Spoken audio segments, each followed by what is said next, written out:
On August 23, 1942, the German assault reached Stalingrad on the Volga River. The battle that followed still matters because it became a turning point in the wider war and in the fate of cities under siege. Stalingrad sat at a vital crossing point between Europe and the Soviet interior. Its factories, river traffic, and rail links made it strategically important long before the fighting reached its streets. By 1942, much of Europe was already under Axis control or pressure. The Eastern Front had become a vast struggle of armies, industry, and endurance, with no quick end in sight. For Soviet leaders, holding the city meant protecting the Volga lifeline and the southern industrial region. For Germany, taking it promised prestige, disruption, and a route toward the oil fields farther south. Both sides were led by commanders under immense pressure from above. Decisions were shaped not only by military logic, but also by fear of failure, political expectations, and shrinking time.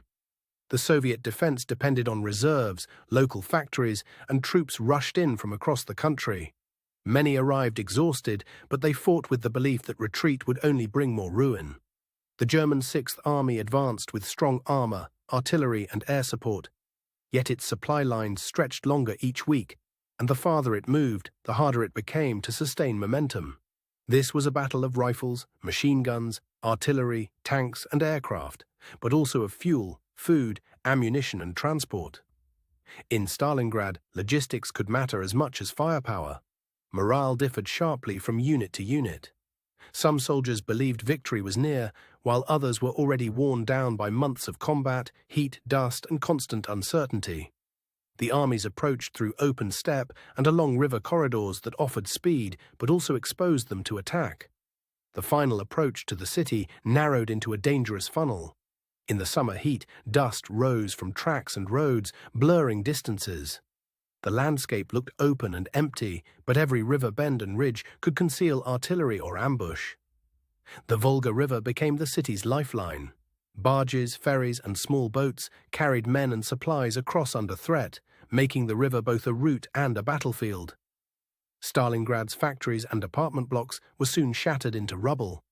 The ruins created cover, but they also turned every block into a maze of broken walls, debris, and hidden lines of fire. The German plan relied on speed, shock, and the expectation that the city would fall quickly. The Soviet plan was different: absorb the blow, hold fragments of ground, and then counterattack when the enemy was overextended. The opening phase brought intense air and artillery attacks that damaged streets, rail yards, and river facilities. The city was shaken, but the fighting did not end. Instead, it moved closer and became more intimate. As troops entered the city, the battle narrowed to streets, stairwells, courtyards, and factory grounds. Control of a single building could shift several times in a single day. The pressure point was not one place alone, but the city's center and river edge, where supply routes and command posts were most vulnerable. Each side tried to break the other's ability to keep fighting there. Night became crucial for movement, resupply, and infiltration. Under darkness, both armies tried to shift men and ammunition while avoiding the constant threat of observation from above. Rubble changed the geometry of war. Broken walls and collapsed floors created improvised fortifications, forcing attackers to advance slowly and defenders to fight from fragmented positions. Crossing the Volga remained dangerous throughout the battle. Boats and ferries moved under fire, and every successful crossing mattered because it kept the defense alive for another day. In the factory districts, huge industrial structures became landmarks in a shattered landscape. Their size offered cover, but also trapped defenders and attackers in close, exhausting combat. As autumn deepened, the weather shifted from dust to cold rain and mud. The changing ground slowed movement and made every supply route more difficult to use. The city's shattered terrain favored defense and concealment over sweeping maneuvers. What looked like a direct route on a map became a trap of choke points, debris, and blind corners. For the Soviet side, holding on meant accepting severe strain while waiting for a larger operational chance. The defense was costly, but it kept the enemy committed to the city. The German front stretched thinner as more units were drawn into the city fight. Every additional commitment reduced flexibility elsewhere and made the wider flank more exposed.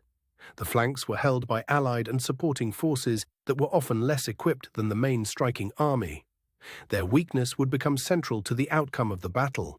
Soviet planners prepared a counterstroke away from the city, aiming at the exposed sides of the German position.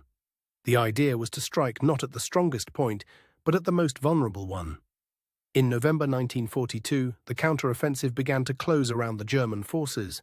The movement was broad and deliberate, designed to meet far from the city centre and seal the trap. Winter transformed the battlefield again. Snow, wind, and open distances punished movement and made shelter, fuel, and food even more critical than before. Once encirclement took hold, the trapped army faced a shrinking pocket of land and supplies. Relief attempts, airdrops, and desperate movements could not fully restore its position. Airfields became crucial, but they were limited, vulnerable, and increasingly overburdened. The gap between what the trapped army needed and what could actually arrive kept widening. Mobility collapsed first. Fuel shortages, damaged roads, and constant pressure made large-scale movement nearly impossible, leaving many units fixed in place with shrinking options.